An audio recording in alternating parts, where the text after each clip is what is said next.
All right, we might get a start. It's always a bit hit and miss when we share a link, and not quite sure how many will turn up, but we've got 23 on the line, so that's it's a pretty good turnout. So thank you all for joining us. I'd firstly like to acknowledge that we're gathered both physically and virtually on the lands of the Wurundjeri people of the Kulin Nation, who've been custodians of the land for many thousands of years. The University of Melbourne is situated on the lands of the Wurundjeri and Boonwurrung, the Dja Dja Wurrung people, the Yorta Nation, and the Wadawurrung people. I'd also like to acknowledge the people of Yellowkite Willem of the Boonwurrung country who cared for and managed the lands of which we are currently situated.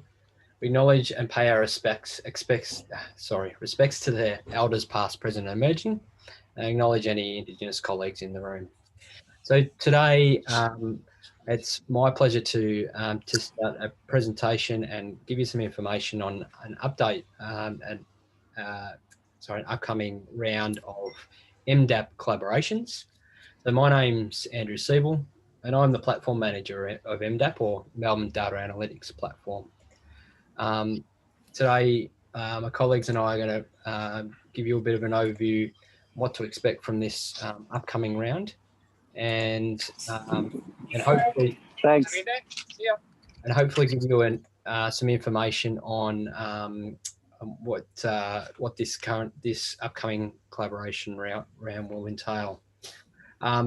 So Melbourne Data Analytics Platform, for those who don't know, are a team of research data specialists working to enable data-intensive research across the disciplines at the university. And it was formed as the workforce component of the Peterscale Campus Initiative, or the PCI, which is a 5-year plan to accelerate the university's capacity for data-intensive research. So the PCI has been structured to support an academic-led vision, embedding a process of continual improvement through consolidation, development and resourcing for both our digital science infrastructure and the workforce that will help us maximise our use of that infrastructure. So this diagram was provided by Rachel Ramsdale in Chancery, and it outlines the current 23 platforms across the University of Melbourne research infrastructure landscape. And these are supported primarily through the Melbourne Collaborative Research Infrastructure Program, or MCRIP. Many of these platforms are equipment or facility-based platforms with a service-based approach, whereas MDAP is a people-based platform with a collaborative approach. You can see from this slide the significant investment made by the university, but it does not really capture the complexity of the digital research landscape, as you can imagine. So whilst the PCI has been structured to support an academic-led vision and is fully funded by Chancery, MDAP is funded 50% through Chancery and 50% via the 10 academic divisions. So firstly, collaboration is the key focus of MDAP. So we're an academic unit with a team of highly skilled research data specialists working across the entire research lifecycle, as distinct from a research service provider. MDAP's bottom-up approach allows us to collaborate and engage directly with researchers and research groups. Secondly, computing, obviously our team's experience and background covers a wide range of disciplines and fields, and we're experts in digital methods and are uniquely positioned to understand the language of computer scientists, data specialists and data stewards, but also liaise very closely with other with research computing services, for example, and other IT groups. And lastly, whilst we're ultimately evaluated on similar metrics to those imposed on traditional teaching and research academics, we also value non-traditional and qualitative research outputs. So research impact is obviously really important for all of us, like it is for everyone on the line, I'm sure.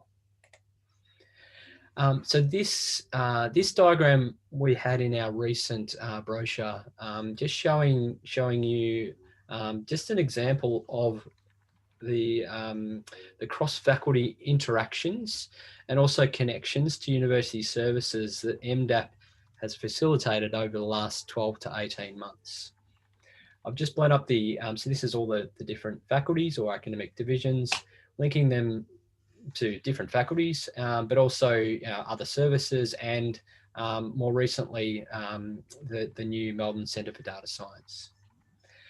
So yeah, looking more closely at Faculty of Science, the number here, 19, represents the number of collaborations are either being completed or underway, and supported through these formal collaborations, which the team will explain to you what that actually means soon. And we've nominally estimated the percentage of time, percentage of the engagement the MDAP has done to enable various aspects of these collaborations, whether they be through the data science, specifically through computation or data stewardship, which is a growing area that we're engaging with across the different faculties. So I am going to throw now to Rob, who will take you through, introduce you to our team. Thanks, Rob. Thanks, Andrew. Oh, hi, everyone. My name is Robert Turnbull. I'm one of the research data specialists at MDAP. The MDAP workforce currently stands at 21 people, following a recent doubling of the size of our team. The team is led by Professor Andrew Turpin as our director and Dr. Andrew Siebel as our platform manager, who you've met. Most of the rest of us are research data specialists, like me. What characterizes our team is applying data analytics to complex research problems. We have experience in computational disciplines, each of us do, but we come from a very broad cross-section of academic domains. For example, we've come from working in fields such as archaeology, astrophysics, mathematics, genomics, geography, history, neuroscience, and many more. My own background is in geodynamics, but my PhD work is in applying data analytics to medieval Arabic manuscript traditions. We also bring to the table strong organizational skills with experience in how to manage the life cycle of a data-intensive research project as a cohesive team. An important feature of working with MDAP is that you're not just engaging with an individual, but you have, through working with us, you have access to all the skills and experience of the whole team. Next slide, Andrew, please. So our role as research data specialists is to work in collaboration with academics at the university. We're not a research provider, as Andrew said. We're a team of academics with similar KPIs to all other academics. So we're looking to collaborate with people to contribute to papers and to other research outputs. So when you engage with, and you as a researcher engage with MDAP, you come with your domain experience, and we can work with you to plan together how to use data analytics to help answer your research question. We can put together a strategy for research data stewardship so that your data is secure and accessible in the most appropriate manner. And we can experiment with you for what is the best data analysis tools that are best suited for your research. And we also will work with you at the compute stage by running models in the cloud on high performance computing infrastructure. Next slide, please, Andrew.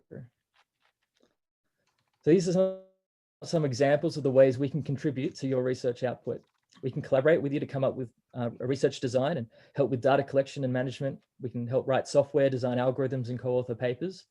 But we also want to introduce you to new tech so that you're equipped to continue to do data-intensive research after the period of the collaboration with us is complete. For example, we can help upskill you in learning software languages or packages, in visualization tools, or just helping you work with version control and much more. So I'll hand back over to Andrew, who will I'm not sure who's on. I'm next.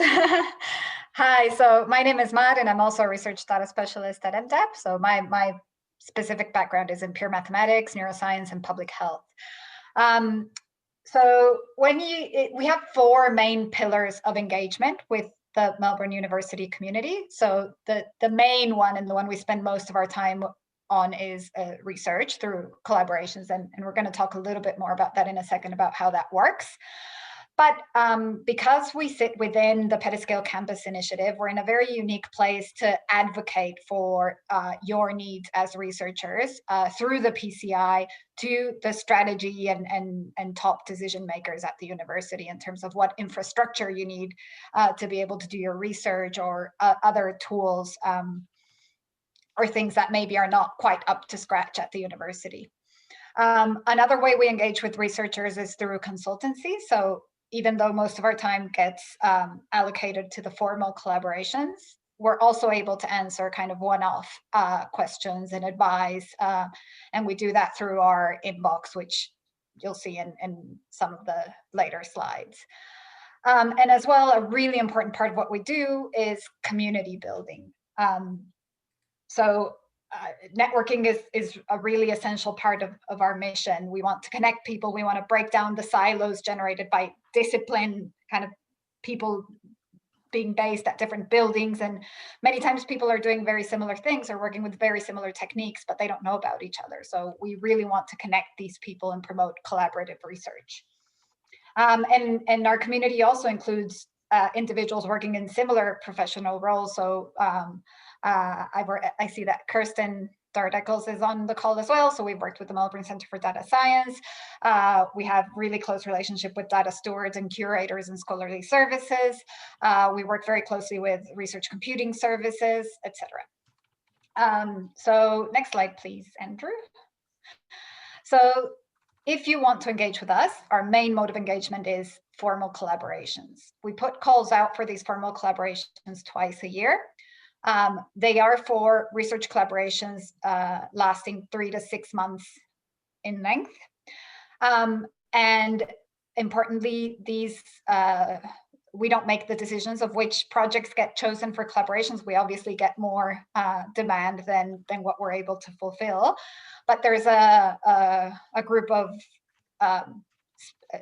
academics, high-level academics, who are making these decisions for us. And so they're choosing collaborations in terms of their high strategic value and their merit.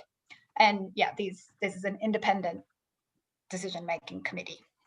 So the key dates for this round is we're about to open expressions of interest next week on the 26th of October. And they will be open for 3 weeks until the 15th of November. And then from there, we do an internal triaging process to see which ones of these expressions of interest might be better served by other groups within the university or other recommendations. And then we invite those that are in line with our expertise and with our expertise to put in a full application. So full applications are going to open on the 26th of November and be open again for a little bit over 3 weeks until the 18th of December. Next slide, please, Andrew. So the other kind of consultancy type engagements are what we call projects. So these are more informal and they're always open, subject to team capacity. We receive them through our inbox at mdap-info@unimelb.edu.au. Even if it's a really small question asking for advice on something, or we can help.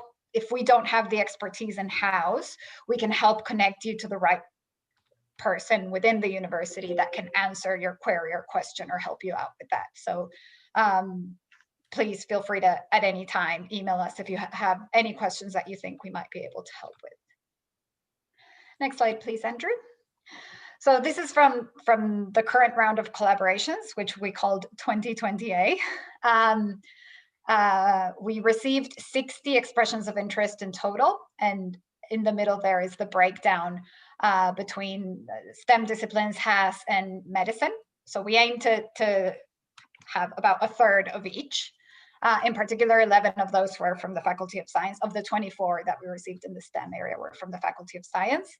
And at the moment, as Rob said, we have a lot of people in the team. So we have 17 research data specialists at the moment, with a combined 15 FTE. So the way this works again is we do an internal triage first for these expressions of interest. So in this case, out of the 60, 40 of those were invited to submit a full application. 10 of those were referred to alternative services within the university, or were small enough that we could treat them as a project. And the other 10 were merged with some of the 40 full applications. So sometimes when there are two projects that are kind of smaller but are very related to each other, we can suggest that they be merged for the full application, and 10 people followed on with that suggestion, or advice. So we do an internal assessment of the full applications. We make recommendations to this academic committee. They do the assessment, and in this case, they decided to support 17 collaborations, which was a little bit of a stretch given that we have 15 FTE, and it's usually 3 or 4 of us in each collaboration, but we've been managing it so far. Next slide, please, Andrew. In particular, from the Faculty of Science, 3 collaborations were supported in this round. One of them was from Haroon Verbruggen from the Faculty of Science about unlocking published metagenomes as a source of information for microbial eukaryotes. So I'm not going to talk too much about these because Simon and Usha are going to give examples of other collaborations with science that were successful. Another one that Usha, so me and Bobby are leading the one with Haroon Verbruggen. Usha is leading this collaboration with the Melbourne Pollen Research Platform with Associate Professor Edward Newbigin. And Alex Mikalewicz is leading the megalithic jar sites of Laos with Dr. Louise Schuon. And so I'll throw over to Simon now to talk about another previous collaboration, very successful collaboration of MDAP with the Faculty of Science. Thanks, Mar. Yeah, so this is exactly as Mar says, an example of a previous collaboration that we have done that was extremely successful. So it was with Professor Malte Meinhausen's group in the Australian-German Climate and Energy College. So just a couple of quotes from the application that I think kind of encapsulate what we were doing with in our collaboration with this group. And so it was to look at projections that will inform climate science and decision-making over the next decade and beyond, and to help make this data accessible to an audience beyond the climate science community. Next slide, please. And so I'm very aware that Malte is actually on the line, so I won't go into any details on the model in case I misrepresent anything. But Malte's group works with a climate model called MAGICC, which stands for the Model for the Assessment of Greenhouse Gas-Induced Climate Change. And unlike some of the more complicated, fully coupled models you get in the climate community, which are extremely computationally expensive, you can run MAGICC quite quickly. And that's because in its simplest form, it just decomposes the world down into 4 boxes, one for the northern and southern hemisphere surface, and for the northern hemisphere ocean as well. And so you can run it quite quickly, and you can make predictions for the climate response into the future. And if you could move forward, please, Andrew. Thanks. And so this is really important because the results can then be translated into requirements on social and economic policies. And it's a really powerful tool for informing governments and policymakers. So one of the nice things you can do with the model, because you can run it so quickly, is you can run it and tweak all of the different parameters, run it many tens of millions of times, and then start to look at the degeneracies in parameter space to look at how well you can get the model to match the past, and then what the full range of predictions are into the future. And this was one of the main things that we helped with through MDAP. So we provided some computational and domain expertise to help with exploring the parameter space of the model using Monte Carlo Markov chain techniques. Next slide, please. And so another important thing for this work is that you need data to compare the model against. And so for that, the group was using the Climate Model Intercomparison Project, or CMIP-6 data, which eventually will end up being over 10 petabytes of complex simulation data from lots of different CMIP experiments, looking at particular features of the climate and looking at them in a great deal of detail. But in order to compare that with MAGICC, which works on a much lower spatial scale, resolution, sorry, you need to download the data, align and rescale it, and aggregate it together. And this, as you can imagine, for such a large input data set is extremely computationally expensive. So one of the things we did is we looked at helping them with that. And actually, what we ended up doing is helping them get a Melbourne Research Cloud allocation for a large virtual machine that they can then use to do their processing. If you could advance, please, Andrew. And then also the group recognized the importance of this data for the scientific community and again for government and policymakers. And so they wanted a way to present this to the public. And so in close collaboration with Science IT, we helped them to develop a web front end for this data. So anyone can go on, log on. You can see the website there, cmip6.science.unimel.edu.au. You can go and you can download any of the CMIP6 aggregated data. And if you could advance again, please. And using that, you can also look at the data, you can plot it up, you can download it in different formats and things like that as well. And I think that's everything from me. Thanks. So just to hand over now to Usha, who's going to give you another example of one of our past very successful projects. It's still in the current, not so fast anymore. Oh, still current. Oh, yes, sorry. Still current. It's one of the colors, right? Yeah. Good afternoon, everyone. I'm Usha. I'm a research artist specialist with MDAP, currently on secondment from Science IT. One of my favorite projects is this one, is being able to deploy machine learning for predicting airborne bioallergen particles, aka pollen, the biggest one, during the hay fever season. Melbourne Pollen from the School of Biosciences, led by a Prof. Ed Newbegin, Dr. Ed Lapunani, and Dr. Jeremy Silva, has been in the field of pollen prediction and counting for the past 30 years.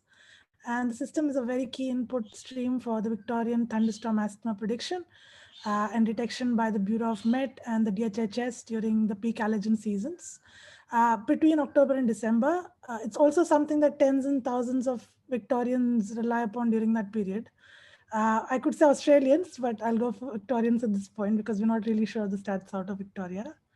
We're not really sure what makes it so, but Australia really has one of the highest allergy rates in the world. 1 in 9 Australians suffer from asthma and 1 in 7 suffer from hay fever.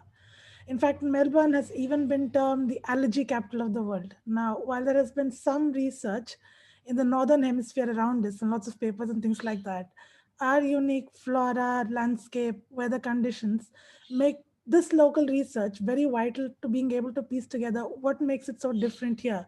Why is it so severe here? What makes it so deadly and devastating here that ends up in thunderstorm asthma events that kill people and send thousands of people to ERs and swamp the system in such a way that has never happened ever before.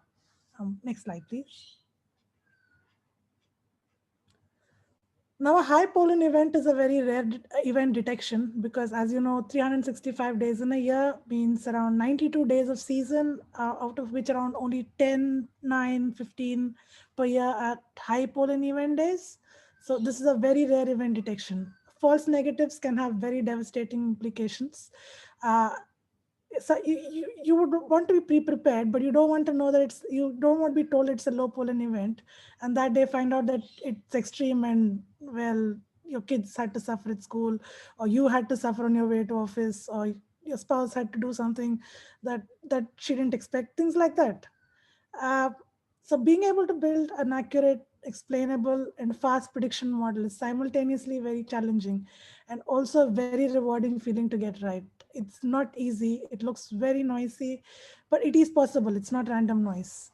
Now, since they're very good at what they do, and they've been doing it for the past 30 years, we sat down with them to discuss what it was that we could bring to the table that was special that they hadn't done before.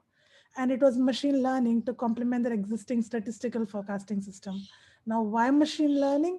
Well, it can very easily identify trends and patterns without any explicit instructions and with very minimal human intervention. I just set it up and that's it. It just goes and does its own business. It does continuous improvement when it's allowed to daily retrain with all the counts that are coming in. It can learn by itself when it's exposed to new data. And that's exactly what happened this season. 2020 was a very odd kind of a season. Things went very high right at the beginning and machine learning was able to adapt very beautifully to that. It can handle large multivariate data sets and look at lots and lots of variables around you. which is very important when you're dealing with weather and vegetation indices. The proof of concept last year showed some very promising results. We are now deploying it in 2020 season. It's a part of the ensemble, but we're going to see how it performs before we take it to a much higher level. But so far, it is doing quite well. Now, all of this is an area which is very ripe for innovation. Now, things that I've learned here can be applied almost everywhere and has the potential to transform the lives of several millions across the world.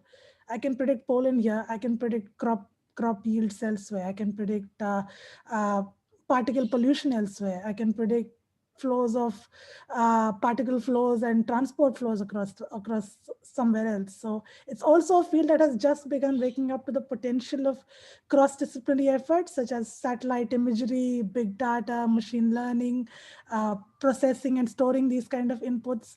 Indeed, fields such as these that have input data that are non-traditional, I mean, these are not CSVs or databases or anything like that. These are very non-traditional inputs. And dealing with this takes a little bit of time and effort, but once you have it, such as greenery or vegetation indices or land use or weather, now these non-traditional inputs, if you decipher them, you immediately unlock a vast and almost limitless field of possibilities. You can do a lot with this. So we'll see what it does in 2020. Thanks, Usha. And thanks, team. So while I've got this slide up here, I would like to invite Multi, if you would like to maybe just say a few words if you're still on the line with us. Yes. Yeah. Just about the collaboration, working with Simon and the team. That would be greatly appreciated if you wouldn't mind. Yep, I only have positive things to say. And we also have Jared Lewis here, who worked very closely with the MDAP team, so he can also add in a bit. So I'm very thankful for the collaboration with Simon, Ed, and Georgie, and Usha, and also Melissa, who put together the fantastic website in the end that Simon presented. So 10 years ago, we crunched through all the big climate model data that was then available. It's about 1/10 of the resource that we have available today. It took back then to do that probabilistic assessment and all the data crunching. It took us about 3 years to complete the job. And now, thanks to, of course, extraordinarily talented PhD students at the university, and also Jared, but also big thanks to the MDAP team, we now were able to cut about 10 times of the to crunch about 10 times of the data and to do a much better job in just 3/4 of a year. And just 3 weeks ago, the International Governmental Panel on Climate Change also selected MAGICC and the probabilistic stuff that we worked on as the model that is going to be used for the forthcoming 6 assessment report that is coming out next year. And so when by the end of next year, in December next year, when the report is coming out on the mitigation of climate change, when the governments see the scenarios that will help them to limit global warming to below 1.5 or 2 degrees, the targets in accordance with the Paris Agreement, then this will be crunched with MAGICC, and thanks to the MDAP collaboration, and yeah, will have been crunched now on the University of Melbourne service. And so I think it's a great win that we managed to pull that off thanks to MDAP, and University of Melbourne gets a bit brighter spot on the international landscape because it's now known as the data service center that has their pivotal role. So from my side, thanks very much, but I hand over to Jared, who might add a few more technical observations. Yeah, thanks, Malte. So just to reiterate, I don't think that we could have pulled off what we've done in the last 6 months without the help of MDAP. It was truly phenomenal. What really kind of blew us away was the breadth of knowledge that the MDAP team brought to our project. While we've been kind of siloed in our science world, and we're experts in the domain knowledge around MAGICC, having people with other kind of skill sets come in and kind of show us new ways of doing things was truly phenomenal. And it's actually led us to be involved in other petascale campus initiative projects, which has helped us tremendously. moving forward. So yeah, very much big thank you to MDAP for making this project even possible. Excellent, thank you. Thanks, Malte and Jared. It's a great example of I think a great collaboration in our kind of more formal kind of engagement side of things, but hopefully an ongoing relationship that our colleagues continue to benefit from. I think the connection and also highlighted the importance of and how lucky you guys are to have the expertise in science IT there as well, which worked really well together as a team. So thank you. This last slide just shows you where you can get some more information at our website. Any specific questions, queries, concerns, or kind of consultancy style kind of engagements you'd like moving forward, we can always take those on that email, the MDAP-info inbox, which our whole team can access, and we ensure that we're quite responsive to those kind of questions that come up, particularly around this time when we've got collaboration rounds coming up. And you can follow us on Twitter. So that's it for the formal presentation side of things. More than happy to take some questions now, and more than likely I will pass them on to those in the team that have the relevant experience or expertise. But we've got some time now. If anyone has any questions, feel free to unmute and ask that question, or if you prefer, you can put it in the chat window, whichever your preference is.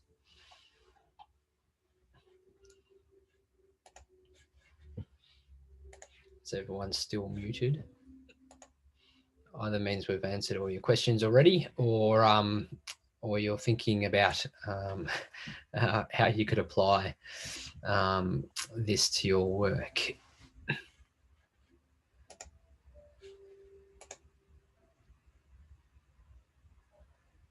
Just leaving some space for people to think about questions.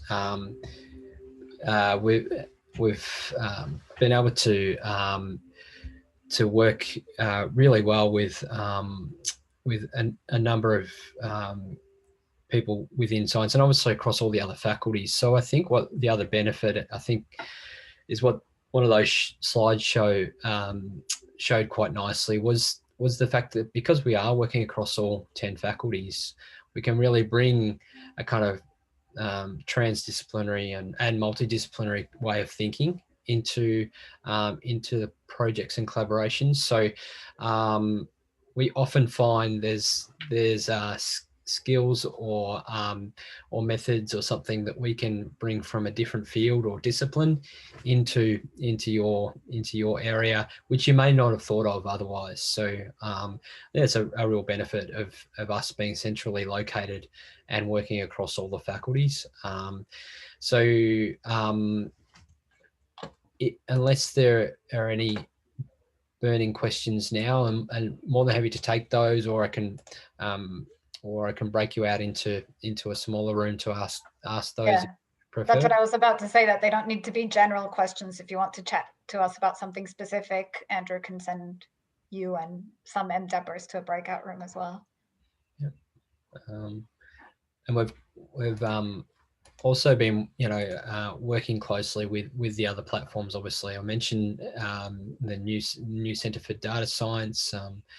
We work with the Statistical Consulting Centre, and obviously Research Computing Services, Scholarly Services, etc. So we're also, our role, one of the other roles we play is really as connectors, really for you to find the right service and or collaborator to move your project forward. So that's another way you can interact and we can engage with you, is to help you find that right person, people, or expertise across the university, which can be a bit of a challenge at times, knowing who fits in where and who has the expertise.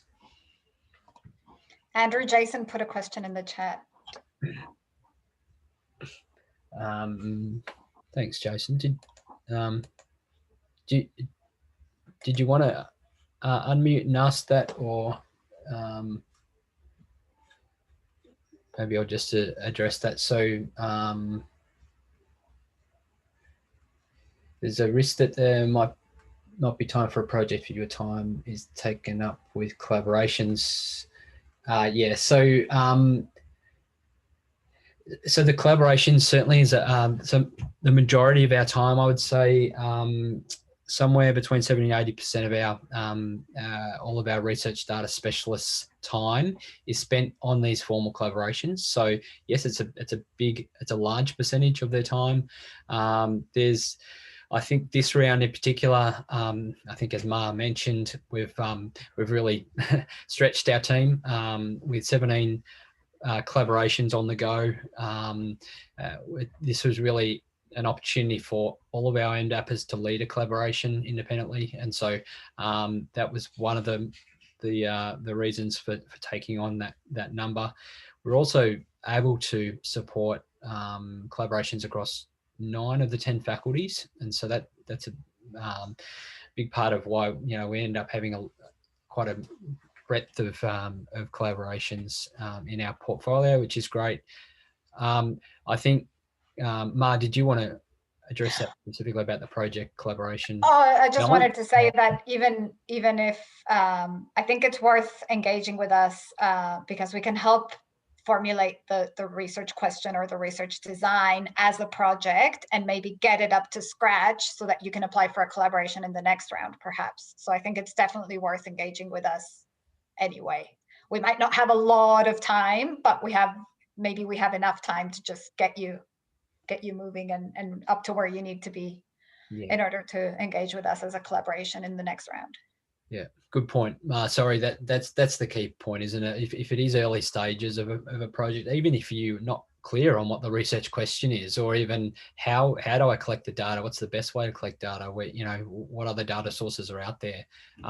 We've got that expertise in house. I think a good range of backgrounds and understanding of potentially how you could best formulate a research question. We can also help with that side of things, and obviously the consulting centres there if you're thinking about research design from a statistics kind of point of view. There's obviously the data science Centre for Data Science as well if you're talking about specifically data science methods.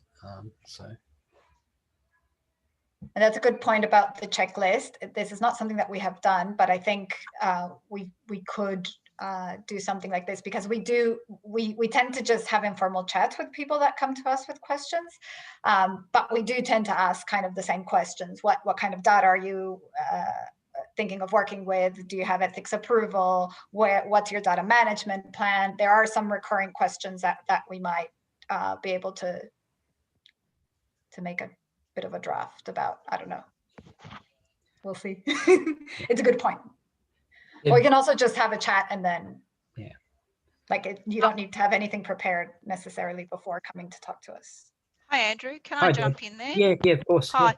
I'd just also like to say those who have got a PhD can also access the Statistical Consulting Centre for temporary hours of statistical advice, and they also help with their study design, which is a really good thing to do at the start of their project. So I'd just like to also say we're there to help as well. Yeah, that's great. Yeah. And that's really important in those early stages in particular. Thank you. Yeah, I think that that does actually raise another point it's worth kind of reinforcing, is that a big part of what we want to do is kind of connect the different services and platforms across the university to researchers when they come to us. So if you come to us with something we don't feel we can help, or even if we do feel we can help, but there are dedicated experts in that area, we will try and definitely put you in touch with those people. We kind of don't want to be replicating work that other people are already doing really well. Yeah. Thanks, Simon. Any other questions? comments or otherwise? Again, I can't see anything. I don't think there's anything new on the chat there. So thank you again for your time. I think we might wrap things up. As I said, the MDAP-info is the best way to contact us moving forward.